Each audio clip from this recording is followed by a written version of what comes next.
Okay, moving on very nicely. So we've done what we said we were going to do. We've come along and we've popped Mr. Surfacer down these edges of these sponsons down there. And then literally just come along with a little bit of cellulose thinners or lacquer thinners, cotton ball, bud, we've done it lots of times, and just wipe it off to clean those up. Taking care of that, no problem at all. There's a couple of other things we've done now. So we've put on the framing work, you can see around here, for the top of the canopy. Now the clear part will slip inside, so don't worry about that. It's quite nice, we can put all those together afterwards. So a little bit of foam in there just to protect overspray going down into that cockpit. Same on the other side.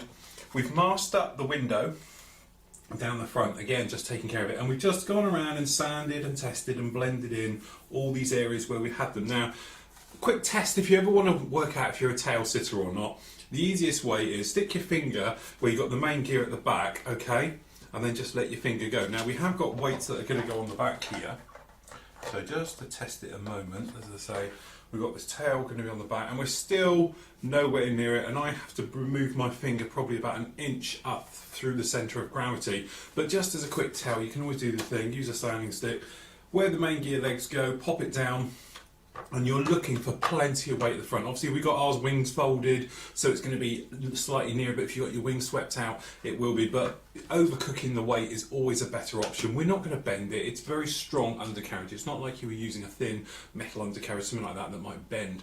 No problem with this one at all. Generally, it's all gone together really, really well. Very happy with how it's turned out. I'm keeping it quite separated for the spray. Obviously this tail, because we're going to be white on the underside, and the wings with naval camo, they have a sort of wrap around to the blue-grey that goes on the top versus the white underneath. So it's easier to do them certainly as a separate.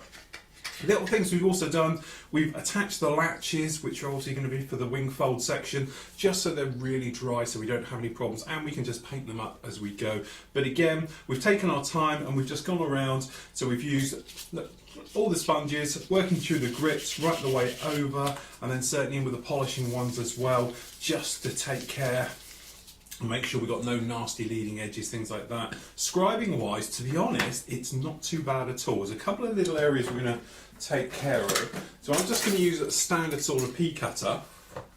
I'm just going to drag it through. So we've just got these here, and all that is little bits of filler. But to be honest, these panel lines are very deep and quite wide. So you can just get in and just clean out any nasties and dust you've got in there. Just like that.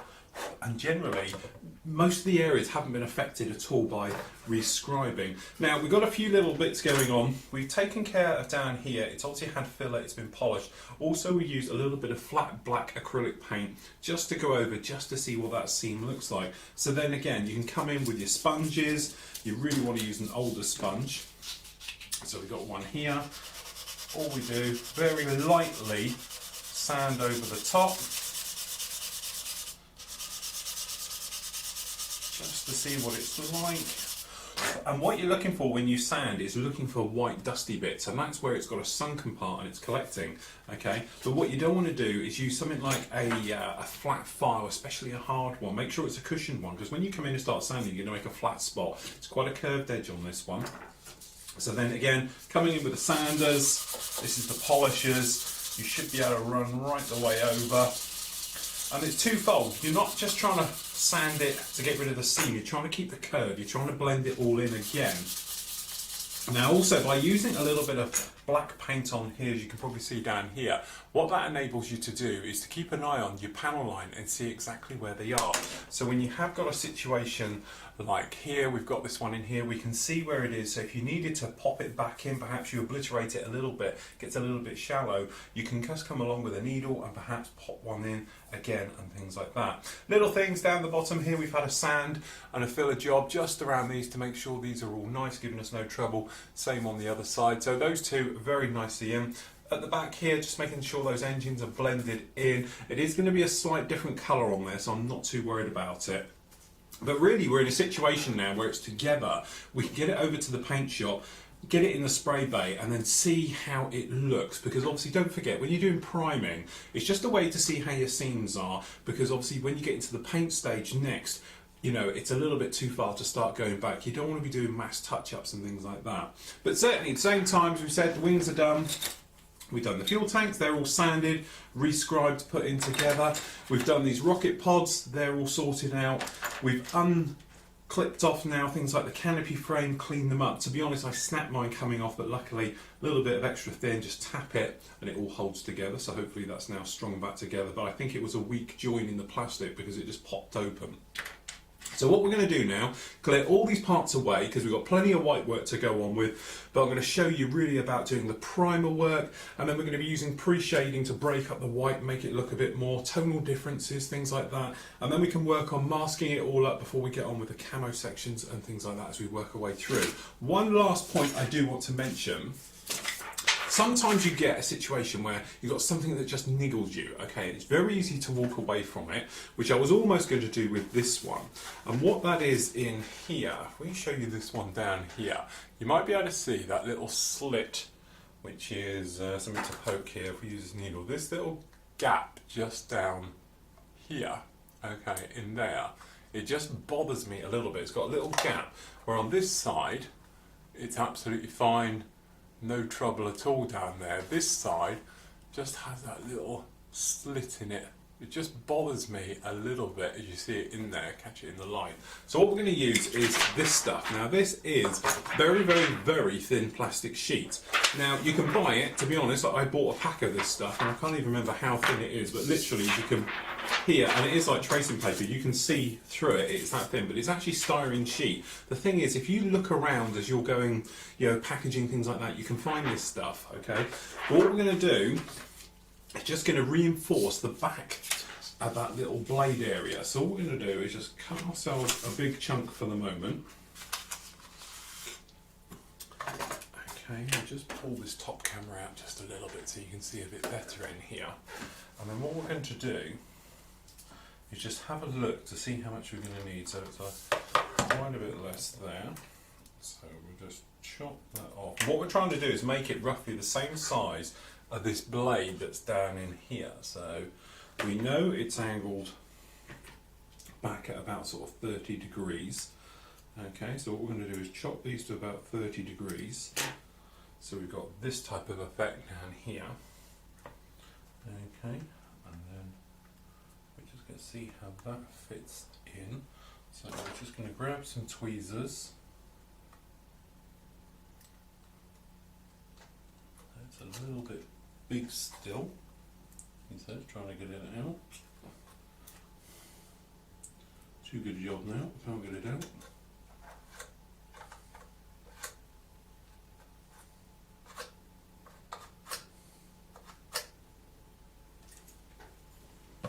So what we just need to do is just shrink this down a little bit. Just want to take a front off the edge, just a touch, tiny bit off the there. Okay, we'll just try and fit this in again. And it fits pretty good. Just trying to get it to position correctly. Then what we're going to do, because it's very thin, come along with your extra thin like this. And just tap it into areas. Now, we did something similar to this to the Space Shuttle, if you remember that one, to reinforce a join. But hopefully what this will do, it will shrink it all to it. So we just need to push this edge back just a fraction. I want it all to line up.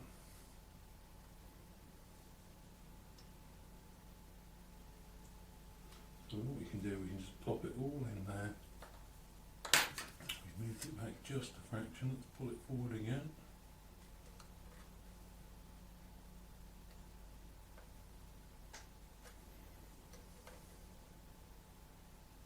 Just a fraction more. There we go. Hopefully you can see it in there now. You can see we fixed that little problem. There it is. Okay, so you can sort of see it in there. It's a bit tricky with that pod being next to it, but it does give us a lot better looking in there. Got a slight gap on the inside, but hopefully that will pull in. But certainly from the side point of view, when you're looking at it like this, we don't have that trouble anymore of actually seeing it in there. So that takes care of those intakes, just like that. But it's one of those nice little niggling problems. You're thinking, well, it's a pain. I think I over-sanded it when the edges went in, but as I said, fixed it now, no problem at all. It's quite handy having this thin stuff for very small little minor repairs. But remember, that will melt almost like a sheet onto it. So it literally goes on and then will shrink down to the surface. It won't layer on top. So it's not like if you've used a 1mm plastic sheet, it will be like a brick sat on the side of it. It's very thin, does the trick very, very well. So what we're going to do now, clear all this away, get the cameras all set up, and we can get going in the spray bay. Okay, so moved over to the spray bay. As you can see, we're all in here. Now, I've only got a few of the parts. I've got tons of stuff here. So what we've got is both the wings, or we'll have the other wing in a second, the tailplane, the fuel tanks, and the dive brake. The rest of it, I think we can spray as a separate. Now, first thing we've got to do, as we do with all these things, is just spray up any glass areas you want first black, so it shows black from the inside. Then we can give it a primer coat to have a look at, but it is important to get that coat in first. Twofold things it does: it gives it depth to the paintwork and stops you getting that sort of opaque look to your paintwork on clear parts, which can be particularly nasty. It gives it a better weight look to it. So all we're going to use for that is a little bit of flat black. So we're just going to spray it on neat, so we just give it a bit of a shake just to wake it up. Okay, let's have a look what we got. We've only got a little bit in there. Now we take our airbrush. So this is just my Evo 2-in-1 by 2-in-1. It just comes with 2 colour cups, 2 needle sets. The only thing I've done differently, as you probably all know anyway, but I'll just recap. I've got the Infinity needle set on the end of this instead of the Evo sort of gun barrel diffuser look. This is the 2-prong one, which I prefer to use. Okay, so usual thing, I'm just going to pop a little bit of airbrush cleaner in here first, just as the compressor comes up to power, just to make sure you haven't got any dried residue and things that are going to make the needle stick. And just by blowing it out in your tissue, you can see the type of airflow you've got. Okay, we can hear the air blow through. So what we're going to do is just take the colour cup off, because we literally need a smallest amount for this.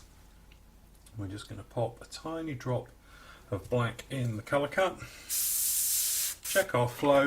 Very happy with how that's coming out. So what we're going to do is spray this right here.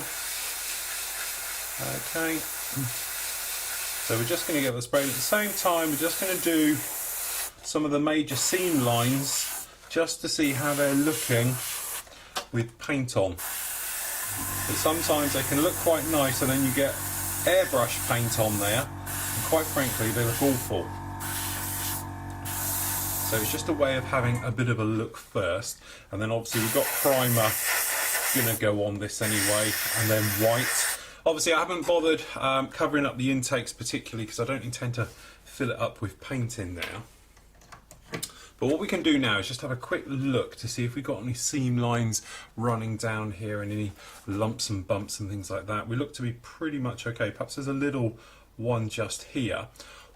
So what you can actually do, you can say to yourself, okay, I'll take care of it now, or do what I'll do, because I can cut through then, is put the primer coat down and then have a look at it all afterwards. So generally, this is going to be a twofold paint scheme, okay? It's going to be predominantly the dark sea grey on the top, and it's going to be white on the underside. Now there's various different paint techniques I'm going to show you a bit later about breaking up the colour, working with white paint. It's not as scary as it looks, it's pretty easy to work with. And breaking up this grey on the top so it doesn't look like a bit of a die cast model and things like that, so we can make it look really, really nice.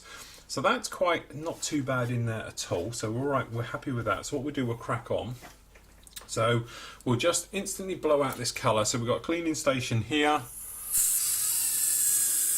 You can hear air go through. So we just put a couple of drops of brush cleaner at the top. A little bit of a catcher here just to stop it dripping everywhere. Then just got an old paintbrush which isn't dropping bristles. Now it's quite important to make sure your airbrush isn't dropping bristles or shredding hairs, because I had a lot of trouble airbrushing a few days ago, and what it was, one of the bristles from the airbrush had actually got down onto the needle and was jamming the needle, and it caused all loads and loads of trouble. But we managed to solve the problem and clear that out, so we just blow that out of the way a minute.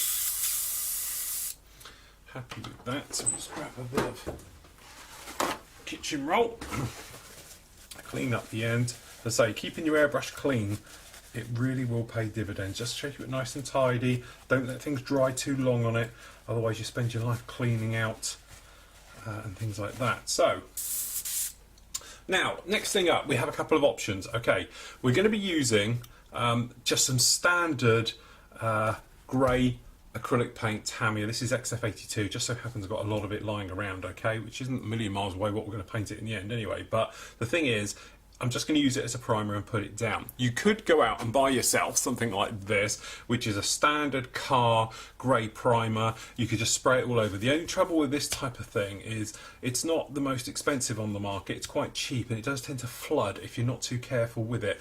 It's nice, it dries really, really quickly, but it does tend to flood the area. So if you have got any fine detail, panel lining, things like that, you could have a few problems.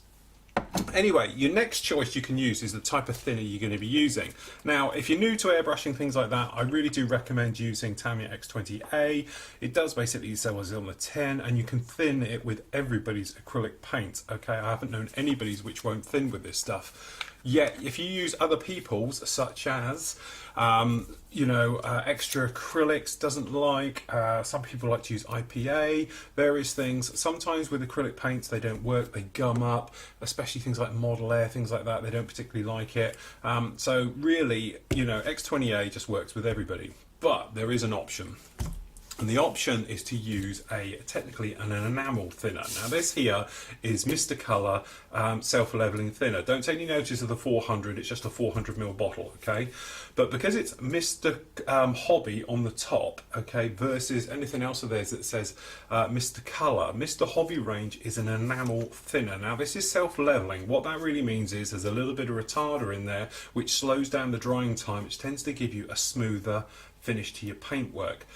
Great thing about this stuff is it gives a lovely smooth finish, very, very nicely. It dries extremely quickly and there's no problems with it at all. But it comes at a price, and the price being really it's an enamel, and what it's going to do is stink out your home and everything else. Not so bad here because obviously we've got a spray booth, but if you were doing it perhaps without one, it does get a bit whiffy and really neglects the problem of having enamel paints. You might as well use enamel paints if you're going to be using this stuff all the time. Anyway, what we'll do is we will do this one with the self-leveling thinners. So we just give this a bit of a shake just to make sure it's all warmed up.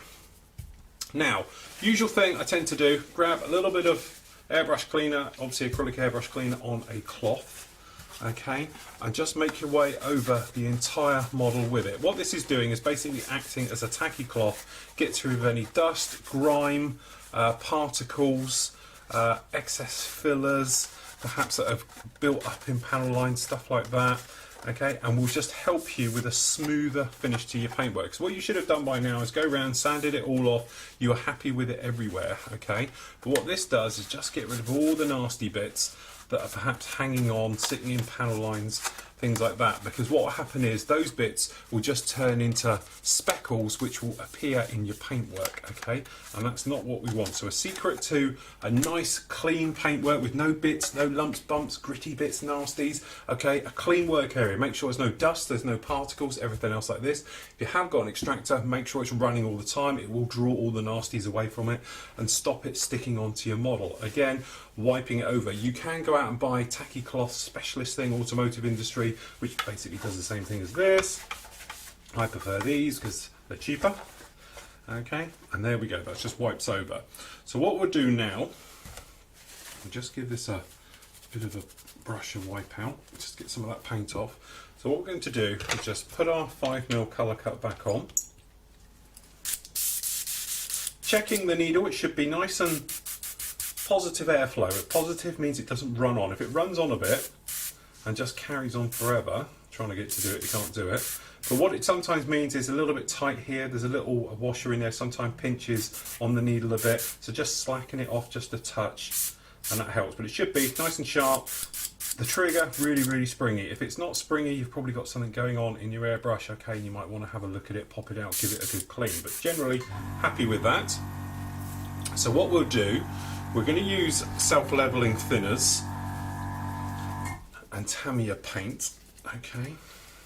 So all we're going to do, taking our thinners first into the colour cup, so we're doing About a 50-50 mix. Dodgy pipette there, it's dropping. Okay, and all we're going to do is then pour in equal amount of paint to mix it up. Then soft brush, which isn't dropping bristles, goes in, and we just give it a good old mix. And you want to make sure you get right down to the end where that needle is and get any lumps of paint out. Because if you get lumpy paint, it's going to cause spitting and dragging on the needle and things like that, which are just going to make hard work for you. So, got a little bit of paint running down the outside, so we'll just take care of that. Make sure we're all clean. If you have got a cover, pop it on. Okay, we'll just move these guys out of the way. So we're going to do just down here, just check our airflow and our paint flow. So air is fine. Okay, pulling back, we've got a little bit of paint coming through. It's constant, it's not spitting and squirting, everything else like that. Really happy how it is. So we just move this out of the way. Okay, we'll start on the underside and work our way round. So all we're going to do here is just lightly build up a layer of paint. So starting on, it's just a misting down the coat to start with. All the way over, constant, not pumping the trigger, just rotating it slightly to get in all the angles. Okay, and then we're just going to come back.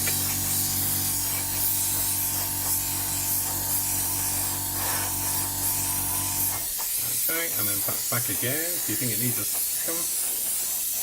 But it's even. You're not trying to get in there hard and fast or everything else. You're just trying to keep it nice and relaxed and work your way through. If you start to spit, come away, tip your paint into a temporary cup, clean out your nozzle and work your way through. So I'm just going to carry on now, putting this on absolutely everywhere.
Okay, so this has been drying now for the last about 3/4 of an hour to totally go off.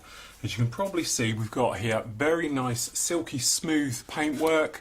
We've got no lumps, bumps, nasties, flicks of paint, and it's all that preparation. It really does work well. What we did find though is just down here, we did have some of, let's say, a little dip, for want of a better word. It wasn't anything, I think you could probably get away with it, but it wasn't particularly nice. So what we've actually done now is re-sanded down. And a little good, let's grab the controller here just to bring you in.